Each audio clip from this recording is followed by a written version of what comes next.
Hello guys, and welcome back to the first official baking video of 2025.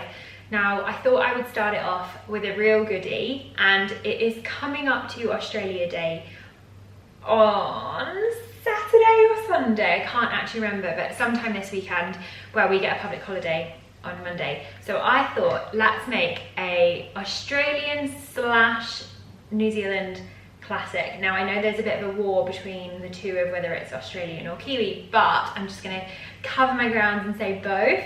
We're gonna make a Lamington cake today. So first things first, we're going to preheat our ovens to 160 degrees Celsius.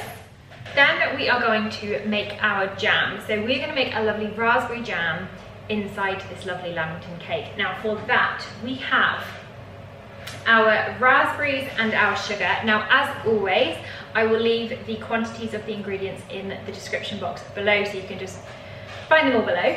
So we'll add in our raspberries and our sugar.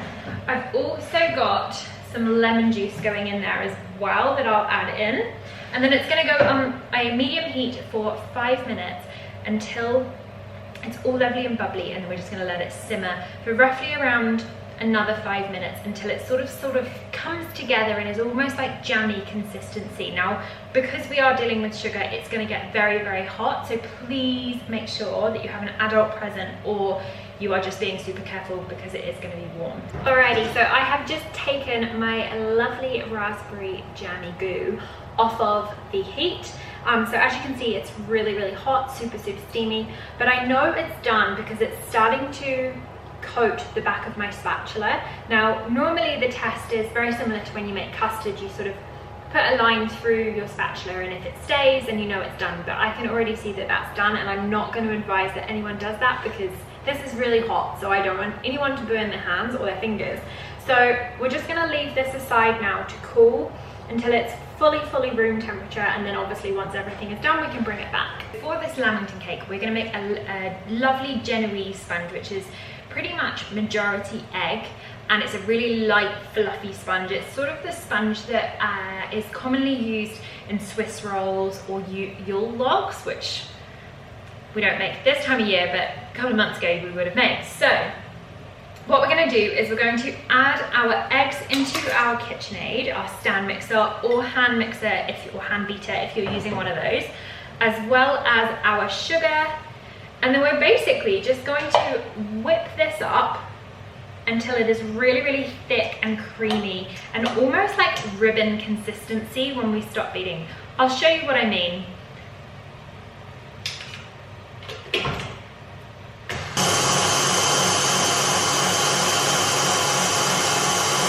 Okay, so our lovely egg mixture is now starting to look lovely and ribbony, and it's all sort of glossy and almost like tripled in volume. I will try and show you. I mean, you can kind of see already from the way that spatula, the whisk is, but it's all lovely and glossy and shiny, which is exactly what we want. So now what we're going to do is we're going to pop it back on, and we're just going to add in our vanilla. So obviously I'm using Halila vanilla as always. I do a lovely little measurement with the heart, roughly around a tablespoon, maybe a little bit more. Then pop it back under the whisk and then beat it until that all come together. So our lovely egg whites and sugar have volumized and come to a really thick, foamy consistency, which is exactly what we want. Then we are going to sift in about 1/3 of our flour into our egg mixture. Now it's really important that we do sift this in because we have just created so much air within those eggs. The last thing we want to do is then get rid of it all, you know. So we're just going to put in 1/3 of our flour, and then really gently and really carefully with a spatula, we're just going to make a figure of 8 around the bowl, folding in all of that flour and salt. Really gently, making sure that we scoop through the middle so we get all of that mixed together. Now again, we want it to be really, really gentle, otherwise we will knock out all of that beautiful air that we've just popped in. All right, then we can add another third. Once that's starting to look like that's all combined and there's no dry pockets, we can add in another third. Sift that in, and then again, slowly but surely fold that flour through. All right. Now that that is starting to look like it's nearly all come together, we are going to add roughly around 3 tablespoons of our batter into our melted butter. Now this is called melted butter. And then we'll just pop this aside. And then we're just gonna literally mix that batter mixture with the melted butter until it is all combined and all the butter has sort of evenly been mixed through. You don't need to worry too much about beating the air out of the batter that's in here because we're going to add it in here anyway. Obviously don't beat it until it's death, but just thoroughly incorporate all of that butter. And then you're basically going to pour that back into your batter mix. And then add in the final amount of your flour.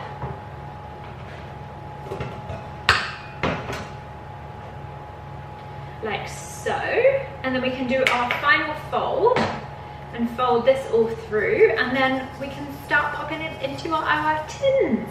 All right, so now that our lovely mixture has all come together and it is lovely and combined without knocking out too much air, we can pop it into our tins. Now I have opted for 2 6-inch loyal tins here. You can absolutely use 2 8-inch tins for this recipe. So we're going to divide our batter in between the 2 tins evenly. Now I am just eyeballing here. If you want to use scales, you can absolutely use scales so it is accurate. Amazing. All right, so then we're going to pop these little babies into the oven, obviously preheating at 160 degrees Celsius for 15 minutes until they are lovely and springy to touch, but also if you put a little skewer in or a toothpick, it comes out completely clean. So we shall see when they're baked. All right, guys. Welcome back. It's the next day and it's time to make the raspberry glaze. So basically all we need to do is put all of the ingredients into a bowl and mix it together. So we have our icing sugar that we'll pop into our bowl, as well as our milk that will go straight in. We've also got our melted butter that has cooled down as well. Make sure we get all of that in there. And then additionally, we have our cooled down we have our cooled down jam that we made yesterday that I just wrapped in some cling film and just had it on the side. But we're gonna add 2 tablespoons of this into our glaze. So 1, 2, like so. And then we're just gonna add a little bit of food coloring. Now you don't have to use food coloring, but the jam won't make it super pink, and I want the Lamington cake to be quite pink. So I'm just adding a neon bright pink Chef Master food coloring here. Just a nice little couple of drops, just gonna go in here. We don't want it to be fluorescent pink, but we want it to be nice and like candy pink. So we'll just give that a good old mix until all of that is thoroughly combined, and then we can pop our glaze to the side until we are ready to assemble. All right, so my glaze is pretty much come together, but it's not really a pourable consistency at the moment. it's still quite dry. So I'm gonna add a little bit more milk, which I will amend the description quantities below just to counter how much milk I'm gonna add in. All right, so now that I've added a bit more milk, you can kind of see that it's the texture we want. It's a bit more drippy, and that will essentially then allow us to give the cake a lovely clean glaze. So it's gonna be nice and sharp and clean and glossy, rather than sort of like, we don't want it spreadable. We don't want to have to spread it on. It'll just it will drip down and coat all the sides nice and evenly and softly, which is exactly what we want. So we're now going to put this to the side, and I'm going to make our Chantilly cream. So I will just get all my ingredients ready, and then we can make that. So now it's time to make the lovely Chantilly cream. So we're going to just up the ante on this Chantilly cream by adding some mascarpone cream to this. So basically, we've got a mascarpone cream going in to our KitchenAid bowl, or any sort of mixing bowl that you've got a beater or hand whisk. I wouldn't recommend unless you are extremely muscly. Then we have some thickened cream going in, which is also sort of double cream or heavy cream. Pour that in. And then to that, make sure we've got all of that in there. To that, we're going to add some icing sugar and a little bit of vanilla. So as always with vanilla, just measure with the heart, but roughly around a teaspoon or so. Then we're going to pop this under our KitchenAid, and then give this a good whisk until it's all sort of stiffened and come together really nicely. We don't want to over mix this because the cream will split, so we don't want that. So I would say roughly around 2 to 3 minutes, keep checking it. You'll kind of know it's done because what was sort of liquidy around the sides of the bowl starts to come together. I think we are good. So as you can kind of see, it's a lot thicker and it's not sliding down as easy, and it's staying in the whisk perfectly. So our Chantilly cream is done, and as you can see, like beautifully thick, stabilized, exactly what we want. All right, so what we're gonna do is we're gonna clean the decks, and then it's time to assemble our beautiful cake. So I will do that, and I'll see you in a bit. All right, we are ready to assemble our beautiful Lamington cake. All right, so I've already chopped the top off half of my cake, and I'm just going to do the exact same on the other one just to show you what I'm doing. So I'm essentially just turning the cake and keeping the knife pretty still and level, just to get all of that top of the cake off so it's nice and level, like so. You can obviously keep the cake, discard for whatever you want to use it for, cake pops, cake balls, that kind of thing. Normally whack a treat, or you can just snack on that just so you can taste it. But that's essentially the cake leveled. Obviously, if you have a fancy cake leveler, by all means use that. I prefer to use that, but I couldn't find that for today's video. I'm gonna leave these as quite hefty, thick sponges. Originally, I was gonna cut them in half again, so we were gonna have 4 layers, but I've decided to keep them as 2 for this particular cake. So we will just clean up my hands, and then we basically need to glaze the cake in our delicious glaze that we made. So for that, I have just a plain old baking tray with a wire rack, just to allow the glaze to fall off. And I'm going to remember to remove the grease-proof bottoms from the bottom of my cake, pop them on top of the wire rack. If I can get this guy off, here we go. And then I'm gonna bring in my glaze. So now that I've got 2 level cakes, and we have our delicious raspberry glaze that we made earlier on, just give that a nice good mix up, making sure that it is nice and loose, because we want it to be really, really easy to sort of pour over.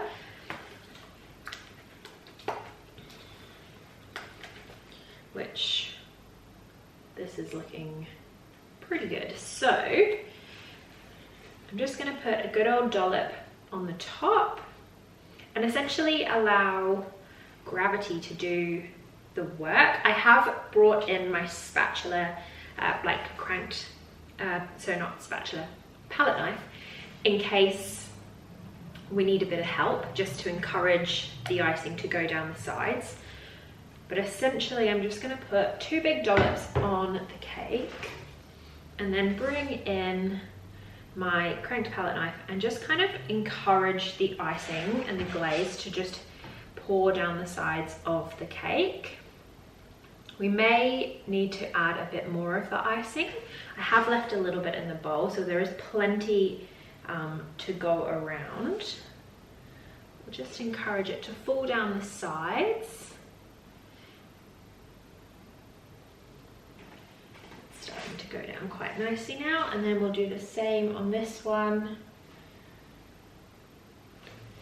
Now don't worry about being too much of a perfectionist on the smoothness of this icing, because we're going to cover it in desiccated coconut. You won't really see any lumps or bumps that we may have.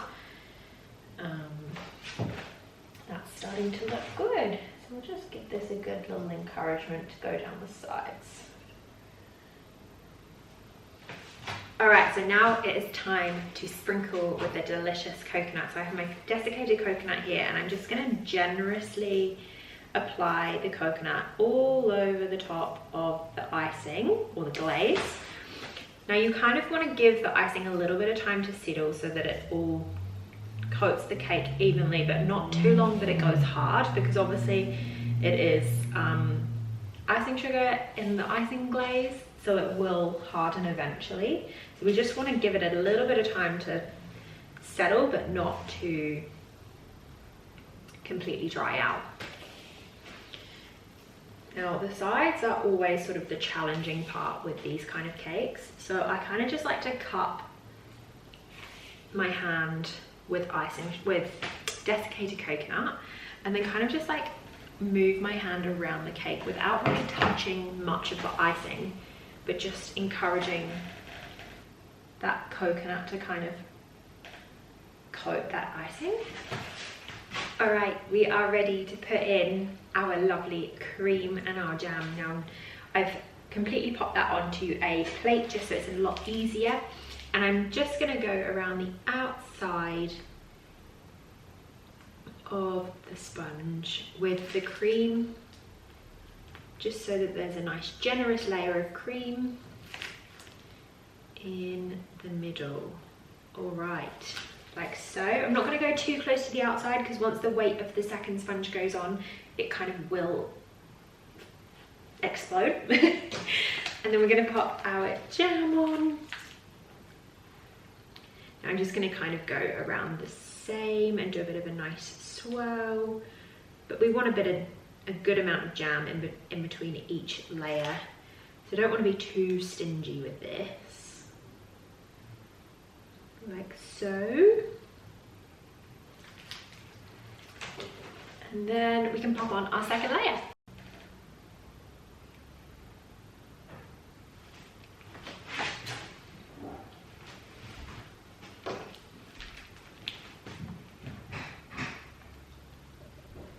And then we're just going to pipe little bits of cream on the top, like so.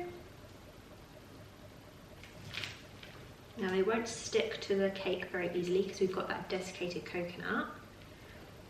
Just going to pop a few on like that, and then we can just add a nice little generous blob of jam on the top of those.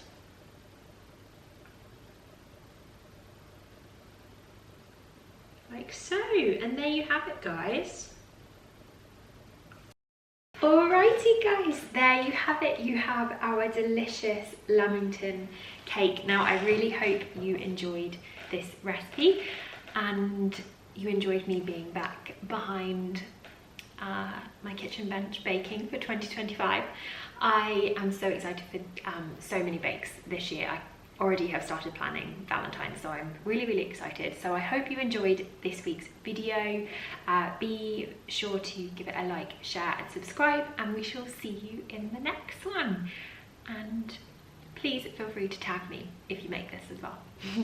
All right, have a lovely day, guys. Bye.